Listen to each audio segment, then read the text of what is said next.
Hello everyone, welcome to my channel if you're new here, and if not, welcome back. My name is Gabby, and on today's episode of Vlogmas, I'm going to be taking you through my 5 a.m. routine. In this video, I'm going to run you through the tips and tricks that I use to help me wake up at 5 a.m. and why I find it so beneficial. I believe it's something everyone can pull off if they implement the right tools to help them get through that first week. And I honestly think it makes such a difference to your life. So let's jump straight in.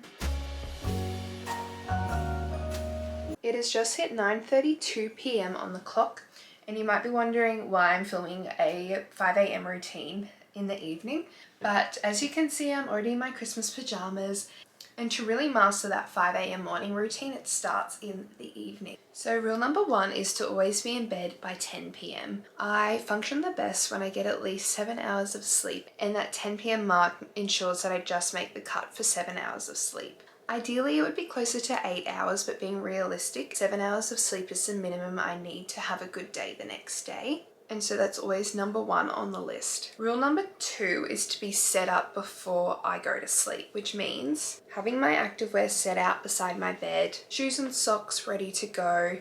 If I'm going to the gym, my gym bag will be packed. If I'm going for a run, making sure I know where my headphones are. Those sorts of things that make it easy to just be on autopilot the second you wake up. The less I have to think about when I first wake up and I'm still half asleep, the better it is for me to get out the door. Rule number three is to never snooze your alarm. I find that because most mornings I'm not going to a class or to a PT session, I really have to be self-motivated, and if I give myself some excuse to snooze the alarm, sleep a bit longer, it's really hard to make yourself get up that second and third and fourth time that the alarm rings. And also, the longer you sleep, the more excuses you have to not actually get up and do it because you'll run out of time. I actually use 2 alarms, so I have one that's more of a slow wake up. It's like the Hatch, but we don't have the Hatch brand in Australia. So that's similar light with calming music to wake you up. And then I do have the blaring Apple alarm to wake me up as a backup in case the first alarm doesn't work. Rule number 4 is to have all your nutritional needs organized the night before. And what I mean by that is that when I wake up, I like to make a thermal supplement which works as my pre-workout, and I drink that on the way to the gym. Then when I get home from the gym, I want to make sure that my breakfast is going to meet my nutrient requirements and be easy. I always either know what I'm cooking or have that prep the night before so I can just get up so that I don't have to think about it when I get home from my workout. And eating all the right nutrients in the morning I find really sets me up for a successful day and just adds to that 5 a.m. routine to ensure that I'm getting the most out of my day. And rule number 5 is to always go to sleep with a plan of attack for the next morning's workout. And what I mean by that is, am I going to go for a run? Am I going to go to the gym? Even if I'm going to go to the gym and do sprints, have some sort of level of knowledge of what I'm doing. So at 5 a.m, I don't have to think about it. Everything I try and do the night before is to prep so that I can just be on autopilot and move through the motions of the morning. I do like to leave myself some wiggle room in case I wake up with DOMs, but at least if I have that distinction between what days I do cardio, what days I do classes, and what days I do strength training, it does help me schedule my week, pick the right activewear for the activity, and not leave room for question in the morning. It's now 9:57, which means I'm off to bed to ensure that I'm following rule number 1. I have my activewear ready and I know what workout I'm doing in the morning. So we're good to go. I'm going to take you through all the steps of my morning routine, and at the end I'll recap why I think this is accessible for almost everyone and the benefits I receive throughout the day from following this 5 a.m. start. Good morning everyone. It feels like the crack of dawn because it is. It is just before 5 o'clock and I'm now up. I'm going to make my bed and then I'm going to go and get ready for my run.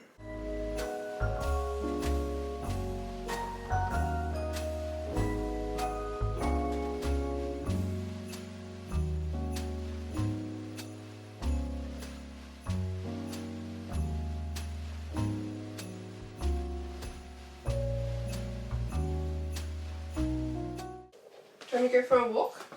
Alright vlog, we are home, we have stretched, and now it is time to jump in the shower and finish getting ready for the work day. I did end up going about 6 kilometers.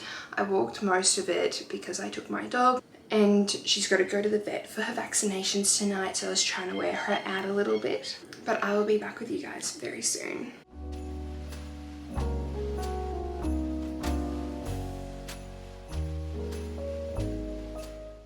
It's now almost 7:15, so I have done my makeup. I'm not gonna lie to you, I think today is going to be a hair up day simply because it's so hot outside. And so I'm gonna do that now and then it'll be time for breakfast. Alright, and we are dressed and ready for the work day.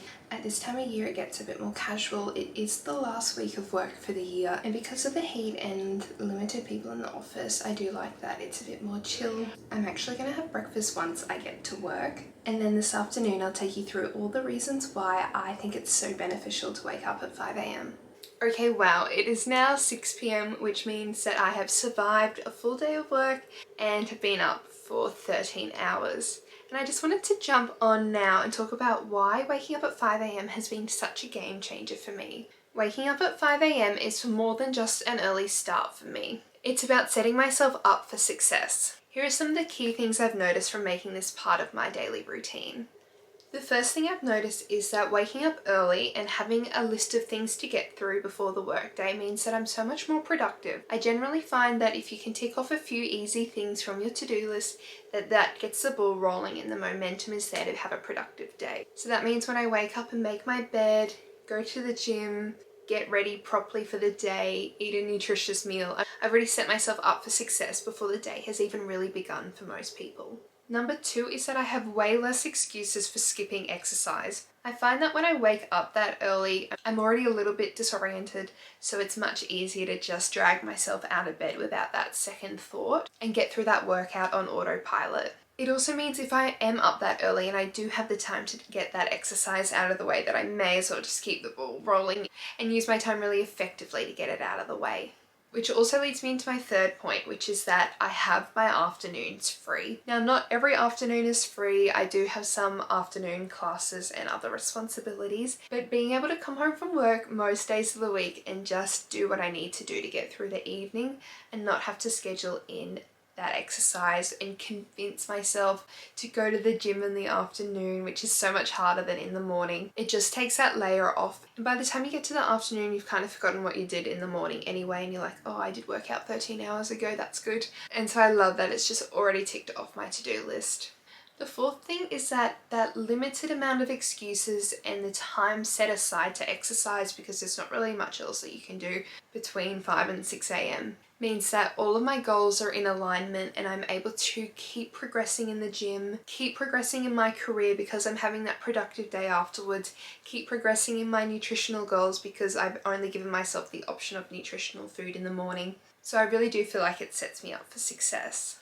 And look, it's not just me. If you don't want to take my word for it, there is a lot of science to back this up. Here are some of the broader reasons why researchers have found waking up at 5 a.m. to be beneficial. The first one aligns with my first point too, which is that waking up that early makes you more proactive and more productive. Research suggests that your willpower and focus are at their peak in the morning, so it's a really good time to tackle those impossible tasks. I also remember being in university and finding that if I woke up at 5 a.m. while the world was still very quiet, I was able to smash out those assignments and do some really deep work. And so even if you're not waking up to exercise, there are other things that you can implement. And as well as that, if you're not one to wake up and exercise, or even if you are, research suggests that waking up early can be really beneficial for your mental health. Not only if you're exercising for that endorphin hit, but also waking up early can give you that time that you need to get settled into your day before it really starts, and can relieve some of that pressure to always be go, go, go.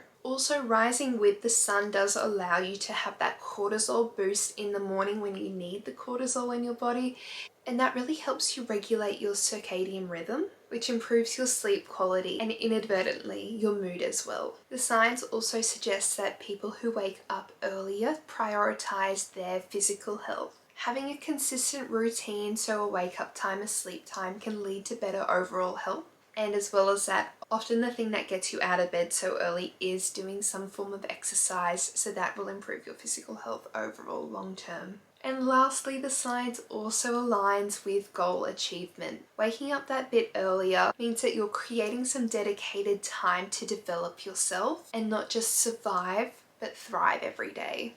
And now, while I do think the 5 a.m. routine is for almost anyone, I can also acknowledge that it really isn't always easy.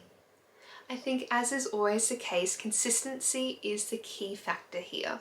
There are mornings when I have had a terrible night's sleep and it hasn't made sense for me to get up at 5 a.m. Or I've been flat strap at work and I can feel myself getting sick. And the one thing that I might need to keep getting through is that extra hour of sleep in the morning. And in those circumstances, I allow myself grace.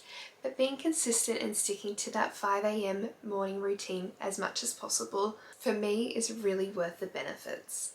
Waking up so early allows me that extra time to create the life that I want, to achieve my goals, to stay focused, and to ensure every day is lived as well as it can be. My sleep routine is almost a non-negotiable at this point. It takes a really special social event for me to stay out past that bedtime that allows me to wake up so early, and I do make it a priority no matter what. If you're thinking about joining the 5 a.m. club but you're scared to just dive right in, maybe start waking up 15 minutes earlier every day until you reach that mark. I definitely dove straight in and I definitely found the benefit from that, but this is about building a routine that works for you. Well, I hope this video inspires you to make your mornings more intentional, whether that is waking up at 5 a.m. or just adding something more to your morning routine. If you did like this video, let me know in the comments whether you're an early bird or a night owl. Make sure to hit that subscribe button. I hope you all head to bed early for that 5 a.m. alarm, and I will see you all in the next one.